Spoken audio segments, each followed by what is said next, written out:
सखी री मेरा बालम थानेदारी, कदे प्यार से ना बतलावे, कदे प्यार से ना बतलावे, वर्दी का रूप दिखावे, कदे प्यार से ना बतलावे, वर्दी का रूप दिखावे, सखीरी मेरा बालम थानेदारी, कदे प्यार से ना बतलावे। दोस्तों नमस्कार, मेरा नाम है राकेश पवार। आप देख रहे हैं रेपुटेशन मीडिया। दोस्तों रेपुटेशन मीडिया के प्रोग्राम खास शख्सियत में आपका स्वागत है। और आज के प्रोग्राम की खास शख्सियत हैं एक ऐसी हस्ती जिनका नाम है पूजा शर्मा। दर्शकों, पूजा शर्मा हरियाणवी सिंगर हैं जो रागनी गाती हैं, हरियाणवी सॉन्ग गाती हैं, उनको गज़ल का भी शौक़ है और आप भजन भी गाती हैं, यानी कि वो यूनिवर्सल हैं। तो आज हम उनसे बात करेंगे, जानेंगे उनका जीवन सफ़र और जो सिंगिंग के क्षेत्र में उन्होंने एक अपना मुकाम बनाया है, उन सब तमाम बातों पर उनसे बात करेंगे। तो आइए बात करते हैं पूजा शर्मा से। पूजा जी नमस्कार। नमस्कार जी, नमस्कार। कैसी हैं आप? मैं अच्छी हूँ, आप सुनाइए, आप कैसे हैं? मैं भी बहुत अच्छा हूँ, बिल्कुल बहुत शानदार। तो पूजा जी आप बेसिकली रहने वाली कहाँ की हैं? मैं बेसिकली मुजफ्फरनगर से रहने वाली हूँ। मुजफ्फरनगर में आपका गाँव है जी। तो कितने टाइम से आप इस सिंगिंग के क्षेत्र में हैं? सिंगिंग के टाइम तो मुझे कम से कम काफ़ी टाइम हो गया, क्योंकि मैं जब से छोटी सी जब से ही मैं गाती थी। और मेरी एक सिस्टर भी है अन्नू, हम दोनों साथ ही गाते थे। साथ ही गाते थे जी। स्टार्टिंग पहले भजन में हुई है कैसे? स्टार्टिंग हमारी पहले स्कूल वगैरह में हुई, क्योंकि मेरे पापा मतलब खुद सिंगर है, टीचर भी थे और राइटर भी थे और हारमोनियम प्ले भी करते थे। तो जो भी हम ये शिक्षा में मिली है वो हमारे पापा से मिली है। कौन है परिवार में? कौन? हमारे परिवार में मेरे पापा हैं, मम्मी है, 2 भाई हैं और हम 2 बहनें हैं। आप बड़ी हैं? नहीं, मुझसे बड़ी मेरी बहन है और मुझसे बड़े भी, मेरी बहन से भी बड़े मेरे भैया हैं। आप तीसरे नंबर की हैं? जी। छोटा भाई है आप? मेरे से छोटा भाई। फादर आपके टीचर हैं? जी। मदर हाउसवाइफ हैं? जी। तो आप गांव में रहती हैं मुजफ्फरनगर के किसी में या? ये मुजफ्फरनगर के बाद जड़ौदा गांव पड़ता है, मैं उसमें रहती हूँ। अच्छा, जड़ौदा नारा। जी। तो फादर टीचर होने के नाते, टीचर वो मतलब ऐसे बच्चों को पढ़ाते हैं, सिंगिंग के टीचर थे? खाली सिंगिंग के टीचर है। सिंगिंग अब नहीं है वो, अब तो एक्सपायर हो गए हैं। ओके, नहीं चलो जब रहे होंगे। हाँ जी, फादर नहीं है जी। तो उन्होंने ही आपको सिंगिंग? जी। मतलब कि हमारे गुरु हमारे पापा ही हैं। ओके जी। आपके गुरु आपके पापा ही हैं? जी। तो बड़े सौभाग्य की बात है कि पापा को गुरु बनाना। जी। तो आपकी एजुकेशन कहाँ तक हुई? एजुकेशन मैंने 12th की है और 12th के बाद मैं इस लाइन में ज़्यादा वो हो गया तो फिर मैंने पढ़ाई छोड़ दी। हालांकि मैंने ग्रेजुएशन करने की भी सोची थी, पर जब इस लाइन में आ गए तो शौक लग गया, फिर छोड़ दी। पारिवारिक परिस्थितियाँ कैसी रही आपके घर की? ठीक थी हमारी। ठीक थी? हाँ जी। गाँव में खेती वगैरह भी थी? खेती वगैरह भी थी, पर खेती वगैरह हमारे चाचा वगैरह करते थे। हम शुरू से ही बाहर रहे हैं तो गांव में ज़्यादातर हम गए नहीं हैं। गांव में ज़्यादातर आप रहे हैं? जी। तो कौन से समय आपकी शुरुआत हुई भजन की? शुरुआत तो जब मैं स्टेज परफॉर्मेंस आपने दी? स्टेज तो हम प्रॉपरली 2010 में आए थे रागनी की लाइन में। और रागनी की लाइन में जब हम आए तो हमने सबसे पहले अपने पापा का लिखा हुआ गाना गाया था, हाय मेरा दिल एक छोरे ने बम्बे पर लूट लिया। सबसे पहले हम जब रागनी लाइन में आए, सबसे पहले हमने वही गाना गाया। आपने पहले भजन गाए या रागनी गाए? पहले हम भजन गाते थे। तो भजन जो आपने स्टार्टिंग हुई भजन की वो कब हुई? वो ऐसे हुई जब हम 6th क्लास में, जब छोटे थे? छोटे थे। जी। तो कौन सा भजन ज़्यादा गाती थी आप? भजन हम गाते थे शेरों वाली के, खाटू श्याम जी के, बालाजी के, ये सब भजन गाते थे हम। तो ऐसा कोई भजन है जिसको आप बहुत ज़्यादा गाती हो या आपको बहुत अच्छा लगता है? जी गाती हूँ। एक भजन है, दर्शक हैं तो जरा सुनाइए उसको। एक भजन था जो मैं पहले से गाती थी जब हम छोटे से थे। ये भजन है, जिस भजन में माँ का नाम ना हो उस भजन को गाना ना चाहिए। जिस भजन में माँ का नाम ना हो उस भजन को गाना ना चाहिए। ये भजन हम छोटे से ही गाते थे। आपकी आवाज़ अभी क्या है, ज़्यादा प्रोग्राम्स करने की वजह से होती है ऐसी? हाँ जी, ज़्यादा प्रोग्राम, क्योंकि आज दिन का भी प्रोग्राम था, कल दिन का भी प्रोग्राम है, लगातार कार्यक्रम चल रहे हैं तो थोड़ा गला वीक है। इसी वजह से हो रहा। जी। तो फादर सिंगिंग के टीचर थे जी। तो आपका भी मन था सिंगिंग में जाने का या उनकी वजह से ही आप आए? मेरा तो मन नहीं था गाने में, पर जो मेरी सिस्टर थी वो मेरे पापा के साथ जाती थी, तो पापा जी मुझे भी ले जाते थे अपने साथ, मेरी सिस्टर को साथ, हम दोनों। तो हम दोनों शुरू से ही हम दोनों अपने पापा के साथ रहते थे। तो हमारे पापा ने दोनों को हम साथ ले जाते थे। तो धीरे धीरे धीरे स्कूल में जैसे गाने लगे, फिर पापा हमें जागरण में ले जाने लगे, फिर गज़ल गाने लगे, हम क्लासिकल चीज़ गाने लगे। तो धीरे धीरे धीरे धीरे ऐसे ऐसे गाने हम सीख गए। फिर आपको अच्छा लगने लगा? जी। सिस्टर अभी भी गाती हैं आपकी? हाँ, गाती है, फिर वो फिलहाल कार्यक्रम कम करती है। कार्यक्रम करती जी। तो आप अपना रेगुलर कार्यक्रम? जी, मैं रेगुलर करती हूँ। तो सिंगिंग जो हरियाणवी सॉन्ग्स हैं वो कब स्टार्ट किया आपने? हरियाणवी सॉन्ग मैंने किए थे जब मैं इस रागनी लाइन में, मतलब रागनी लाइन में कम थी, रागनी लाइन में बहुत कम गाती थी मैं रागनी वगैरह। तो जब मैंने जागरण किए उसके बाद मैंने मॉडलिंग की कुछ दिन। मॉडलिंग भी की आपने? जी। मॉडलिंग कहाँ, दिल्ली में या? मैंने अपनी साइड मॉडलिंग की, बहुत गानों में मॉडलिंग की, और मैंने पिक्चर वगैरह भी की। एक्टिंग की? हाँ, सॉन्ग्स में एक्टिंग की? हाँ, और फिल्म वगैरह में भी एक्टिंग की। सुमन नेगी जी के साथ और उत्तर कुमार जी के साथ, इनके साथ मैंने काम किया है। एक्टर भी हैं आप? जी। तो छुपाए रखा था आपने। और फिर मुझे एक्टिंग वगैरह अच्छी नहीं लगी क्योंकि उसमें ज़्यादा काम करना पड़ता था, मेहनत ज़्यादा करनी पड़ती है। मेहनत ज़्यादा करनी पड़ती थी, फिर मैंने छोड़ दिया वो काम। फिर हमारे पापा कहने लगे कि सबसे जो बड़ा होता है वो सिंगर होता है, इसलिए सिंगिंग करो, सिंगिंग का काम सबसे अच्छा है। तो फिर हमने सिंगिंग करना शुरू कर दिया और एक्टिंग बंद कर दी। एक्टिंग बंद कर दी, वो मतलब एक्चुअली चॉइस है जी। काम तो सभी ठीक होते हैं, एक्टिंग का अपना अलग मजा है, सिंगिंग का अपना अलग है। जी। लेकिन फादर सिंगिंग में थे तो उनको सिंगिंग जी लगा होगा। जी। तो फादर ने आपको सिखाया, फादर लेके गए, तो ज़्यादा स्ट्रगलिंग तो आपकी लाइफ में ऐसा रही नहीं होगी? नहीं, क्योंकि जो कुछ भी हमने सीखा, क्योंकि जब हम इस लाइन में आए रागनी में तो हमें ज़्यादा मेहनत भी नहीं करनी पड़ी, क्योंकि हमारे पापा ही लिखते थे, हम अपने पापा के लिखे हुए ही रसिया भजन वगैरह गाते थे। राइटिंग वही करते थे? जी। और हमारे पापा ही हमें हारमोनियम वगैरह पे। क्या नाम था आपके फादर का? श्री सहदेव शर्मा। सहदेव शर्मा जी। तो वहाँ मुजफ्फरनगर के आसपास के प्रोग्राम भजन वगैरह भी करते रहते? जी जी, करते रहते थे। मेरे पापा भी गाते थे। वो चंद्रबादी जी है ना, जो सॉन्ग करते थे, मेरे पापा उनके साथ रहे। चंद्र जो नट थे? जी जी जी, मेरे पापा उनके साथ रहे लास्ट टाइम में। तो मेरे पापा भी सिंगिंग करते थे, गाते थे मेरे पापा भी। तो हमें जो कुछ भी मिला गॉड गिफ्टेड, पापा से ही शिक्षा मिली है सारी जो भी। हरियाणवी सॉन्ग कौन सा गाया है आपने? हरियाणवी सॉन्ग मैंने बहुत गाए हैं। एक हरियाणा के बहुत अच्छे सिंगर हैं मुकेश फौजी जी, मैंने उनके साथ भी गाया है। और आप अगर जानते हो जिनका ये गाना है तेरी आँख्या का ये काजल, डीजी मदाना, मैंने उनके साथ भी गाया है। कौन सा गाना गाया है? एक कांगना सॉन्ग गाया है मैंने उनके साथ।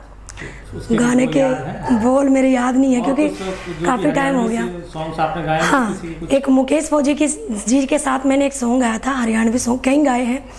और एक सॉन्ग गाया था वो ज़्यादा खूब चला भी था यूट्यूब के ऊपर, वो गाया था मेरे 52 गज का दामन सिलवा दे बाल में, ये भजन गाना था जो मैंने गाया था।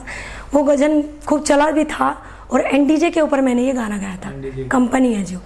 तो जनरली आप लोग जो रिकॉर्डिंग करते हो तो वहाँ तो सामने गाना होता है जी, लेकिन कंठस्थ कुछ याद करने पड़ते हैं क्योंकि आप रागनी में तो खैर आपको प्ले करना ही पड़ता है। जी जी, आजकल तो वो भी रख लेते हैं सामने। जी जी, होती है।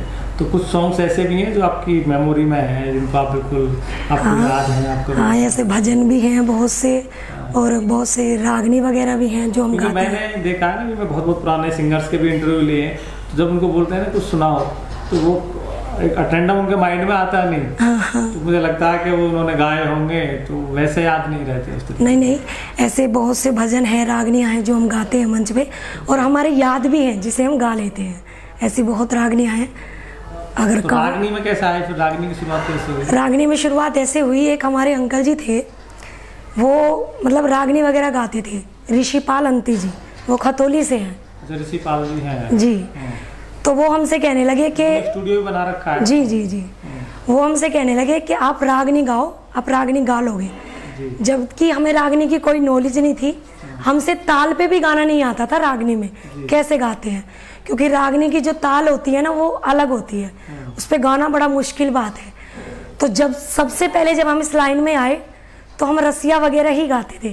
जी। रागनी तो मैंने अभी 4-5 साल से ही गाना शुरू किया है, नहीं तो पहले हम रसिया वगैरह ही गाते थे। रसिया याद है आपको? हाँ, बहुत रसिया याद है। सुनाओ जरा हमें। एक रसिया है, एक लड़की है जो अपने पति से कहती है, उसका पति थानेदार है, वो अपने पति को कहती है कि तुम सारे दिन ड्यूटी पे रहते हो, घर पे नहीं रहते हो।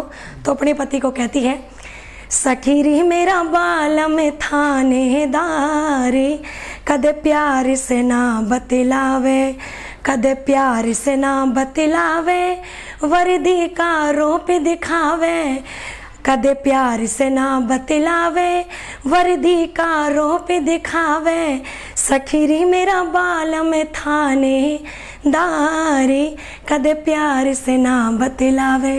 मतलब इस टाइप के रसिया हम गाते थे। अच्छे लगते हैं, लेकिन आजकल कम गाते हैं ना लोग रसिया। नहीं, जयपुर साइड में आप जाके देखो, जयपुर में बहुत रसिया चलते हैं। जयपुर में, उधर राजस्थान में जी जी शौक जी, है। हाँ हाँ, बहुत रसिया चलते हैं वहाँ पे। तो रागनी में ऋषिपाल जी ने आपकी शुरुआत कराई, उसके बाद फिर किन किन लोगों के साथ आपने ज्यादा गाया? फिर उनके साथ हम जैसे जैसे धीरे धीरे हम रागनी लाइन में आ गए। फिर मनोज कारना जी हैं, जयवीर भाटी जी हैं, और नरदेव बेनीवाल जी के साथ हम सबसे ज़्यादा रहे हैं। उनके साथ ज़्यादा? सबसे ज़्यादा। छोटे से जब हम आए तो नरदेव बेनीवाल जी के साथ हम सबसे ज़्यादा मतलब हमने कार्यक्रम किए। फिर उसके बाद जितने भी कलाकार थे धीरे धीरे हमने सबके कार्यक्रम किए हैं। सबके? जी। आजकल किनके साथ ज़्यादा गाती हैं? आजकल ज़्यादातर जयवीर जी के साथ, ज्ञानेंद्र सरधना जी के साथ, नरदेव जी के साथ भी गाती हूँ, और भी बहुत कलाकार हैं जिनके साथ मैं गाती हूँ। जहाँ अपना रिक्वायरमेंट रहती है। हाँ हाँ, सभी के साथ गाती हूँ। सभी के साथ चलता रहता जी। है। तो जयवीर भाटी जी के साथ कितने टाइम से हैं आप? जयवीर भाटी जी के तो कम से कम जब से हम इस लाइन में आए जब से ही जुड़े हुए हैं, पर अब मैं ज़्यादा जुड़ी हुई हूँ जब से मेरी शादी हुई है। जब से मेरी शादी हो गई? जी जी। शादी कब हुई आपकी? शादी हुई मेरी 19 दिसंबर में। अभी लेटेस्ट ही हुई है? मैं 4 साल हो गए शादी को। 4 साल हो गई शादी। जी। तो शादी आपने कहाँ की है? शादी मेरी हुई है फरीदाबाद में, मोहना छाइसा के पास, पेरीफेरल के पास जो गाँव। जी जी जी, वहाँ पे हुई है। तो शादी आपकी अपनी पसंद से हुई या अरेंज मैरिज, कैसे थी? अब पसंद से तो मेरी हुई है, पर घर वालों की भी मर्जी थी। मैंने खूब कोशिश करी कि अरेंज मैरिज हो जाए, पर नहीं हुई, पर फिर मैंने लव मैरिज की। बढ़िया हो गया ना? तो हाँ जी। तो आपके हस्बैंड क्या करते हैं? मेरे हस्बैंड शादी से पहले टीचर थे। क्या नाम है उनका? उनका नाम है देव भारद्वाज। देव भारद्वाज जी। ओके। और वो पहले टीचर थे जी। वो बच्चों को कंप्यूटर वगैरह ये सब सिखाते थे। और जब से मेरी शादी हुई है मेरे हस्बैंड मेरे साथ रहते हैं, और मेरे हस्बैंड गाते भी हैं। गाते भी हैं? हाँ, और राइटर भी हैं। Okay, very good.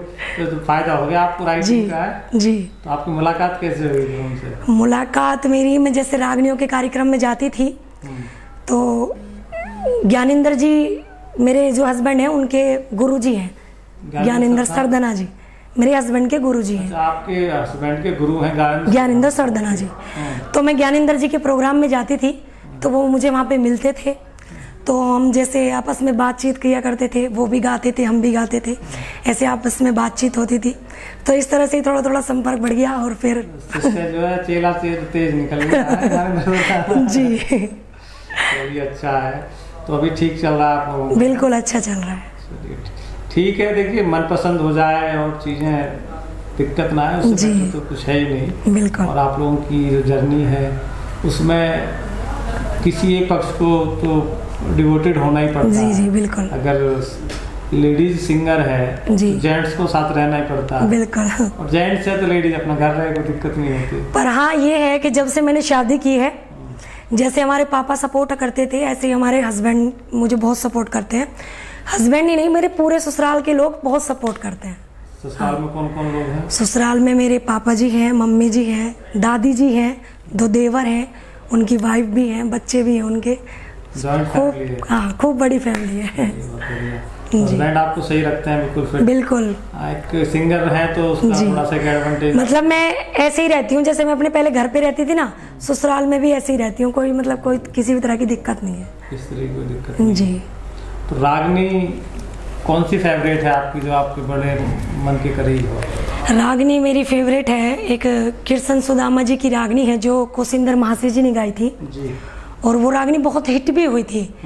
मैं उस रागनी को ज़्यादातर गाना पसंद करती हूँ क्योंकि वो मुझे रागनी बहुत अच्छी लगती है। तो सुनाए आप हमारे दर्शकों को। गला तो मेरा खराब है चलो आराम से पर फिर भी कोशिश करती हूँ क्योंकि लगातार कार्यक्रम चल रहे हैं, पर फिर भी चलो कोशिश करती हूँ। आप कह रहे हो तो एक रागनी है कि जब सुदामा जी के घर में टोटा आ जाता है, सुदामा जी की पत्नी सुशीला अपने पति सुदामा जी से कहती है कि आप कृष्ण जी के पास जाइए और जाकर मदद मांगिए। तो सुदामा जी किस तरह से अपनी पत्नी को समझाते हैं और कहते हैं, हिरे कंगाली का भेष मेरा कौन पैसा धेला दे देगा, दरबारा में कंगले न कोई न्यू धकेला दे देगा, दरबारा में कंगले न कोई न्यू धकेला दे देगा। ये वो रागनी है जो मुझे बहुत पसंद है। अगर आपको बॉलीवुड सॉन्ग की रिकॉर्डिंग कराई जाए तो भी कर सकते हो आप? हाँ कर सकती हूँ, है ना? जी। और जी मैंने बीच में जब हम रागनी वगैरह गाते थे, मतलब जागरण वगैरह में करती थी, तो जागरण के बाद मैंने मॉडलिंग की, मॉडलिंग के बाद फिर मैंने गज़ल गाई। गज़ल गाई? जी। कौन सी गज़ल है आपकी जो फेवरेट है? गज़ल वो आपने गज़ल में आए कैसे, मतलब वो वैसे ही गाने लगे या किसी के? हमारे यहाँ के एक नियाज एजाज साबरी हैं, नियाज एजाज साबरी जी, वो मतलब उन्होंने हमें देखा कि ये अच्छा गाती हैं जी। तो वो हमारे घर पे आए। आपने उनके मतलब फादर की आपने गज़ल भी सुनी होगी, जिनकी ये गज़ल है मोहम्मद के शहर में, जिन्होंने ये गाई। हाँ, उनके लड़के हैं जो जिनके साथ हमने गाया है खूब। हमने 7-8 महीना मतलब उनके साथ बहुत कार्यक्रम किए हैं, मैंने और मेरी सिस्टर ने, मेरे फादर भी नहीं।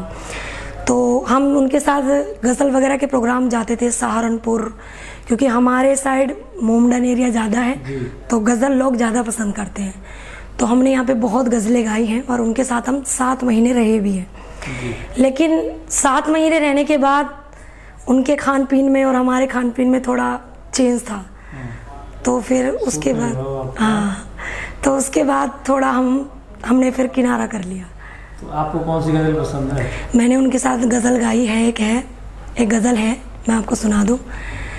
कातिलों की बस्ती में ये भी सोचना होगा, मैं तो जान दे दूंगी पर मेरे बाद क्या होगा, कातिलों की बस्ती में। ये मैंने गज़लें गाई हैं उनके साथ, बहुत गज़लें गाई हैं, पर उसके बाद मैंने छोड़ दिया गज़ल गाना भी उसी वजह से। जी। तो जैसे गला आपका ठीक नहीं है तो इसके लिए क्या करते हैं आप लोग? गला जब ज़्यादा कार्यक्रम गाना होता है, जब रेगुलर गाना होता है तो या तो फिर हम प्रोग्राम छोड़ देते हैं, कुछ दिन के लिए रेस्ट करते हैं 3-4 दिन के लिए, या फिर ज़्यादा गला ख़राब होता है तो फिर टैबलेट वगैरह खा लेते हैं जिससे गला ठीक हो जाए। गर्म पानी वगैरह से कुछ होता है नहीं उससे? गर्म पानी तो रेगुलर पीते ही हैं, ठंडा पानी हम नहीं पीते।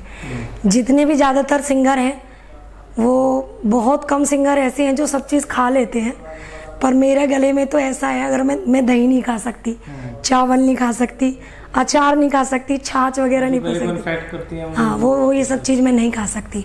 और मैंने कम से कम 3 साल से ठंडा पानी नहीं पिया है, गर्म ही पानी पी रही हूँ।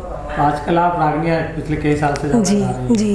तो रागनी के क्षेत्र में जब आप आए जी, आज क्या समझती हैं रागनी के क्षेत्र में, कवियों के बारे में, और जो रागनी के क्षेत्र में जिन सिंगर्स ने एक मुकाम बनाया है जी, क्या आप सोचती हैं इस बारे में? मैं ये सोचती हूँ कि जो पहले के सिंगर थे उन्होंने बहुत मेहनत की है जी, ये मुकाम पाने के लिए।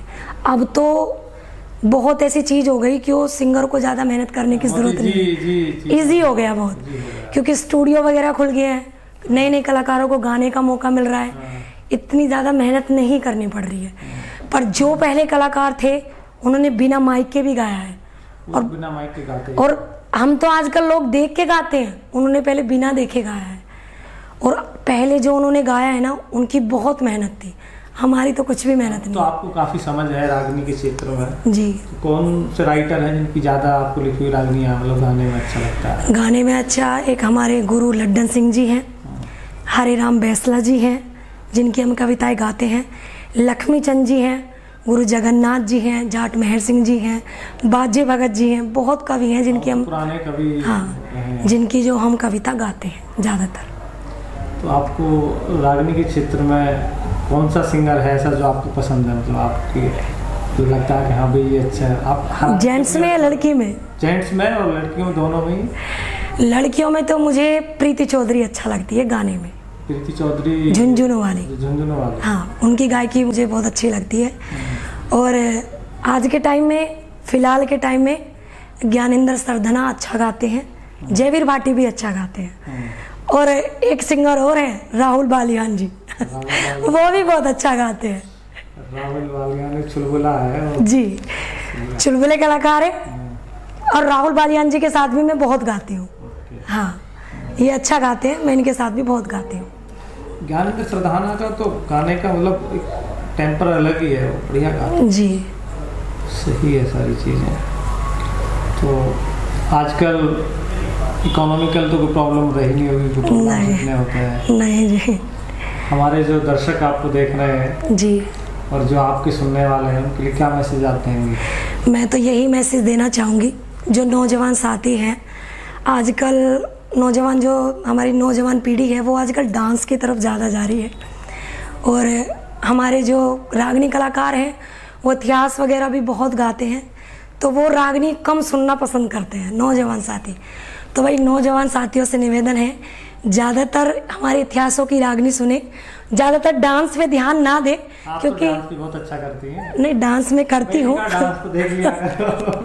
मैं डांस करती हूँ, पर मैं गानों पे डांस नहीं करती हूँ, मैं अपने आप गा के डांस करती हूँ। मतलब जो आप रागनी गाती हैं तो डांस आप अच्छा करती हैं। डांस भी एक कला है। बिल्कुल बिल्कुल कला है। हाँ जी। मतलब संगीत ही कितनी बड़ी कला है कि आप उसको आप डिफाइन क्या करें, वो तो एक पूजा है जी, उसका एक मतलब अलग ही पैरामीटर है। हमारे फादर ने हमें पहले से सिखाया था कि खड़े खड़े मत गाओ। खड़े खड़े आदमी को अगर कोई कला मतलब पब्लिक देखती है उससे बोर हो जाती है। हाँ बिल्कुल, हरकत होनी चाहिए। तो हरकत होनी चाहिए, जो कलाकार तुम्हें देख, पब्लिक देख के तुम्हें खुश होती रहे। तो इसलिए ऐसी आदत हमें पड़ गई डांस करने की, इधर उधर घूमने की वगैरह की, तो ऐसे ही हमें आदत पड़ गई।